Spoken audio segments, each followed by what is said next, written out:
America की पहली हिजाब पहनने वाली जज को शायद सभी जानते होंगे। उनका नाम है कैरोलिन वॉकर डायलो। लेकिन क्या आप जानते हैं अमेरिका में दूसरी हिजाब पहनने वाली जज कौन है?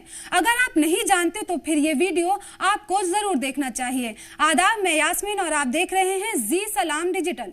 नादिया कैफ अमेरिका की दूसरी ऐसी जज बन गई हैं जो हिजाब पहनती हैं। आपको बता दें, नादिया मुल्क के शाम निजात की हैं। इससे पहले तक वो एक वकील के तौर पर काम कर रही थी। अमेरिकी मीडिया के मुताबिक पिछले साल अमेरिकी स्टेट न्यू जर्सी के गवर्नर फिलिप मर्फी ने नादिया का नाम इस ओहदे के लिए तजवीज किया था।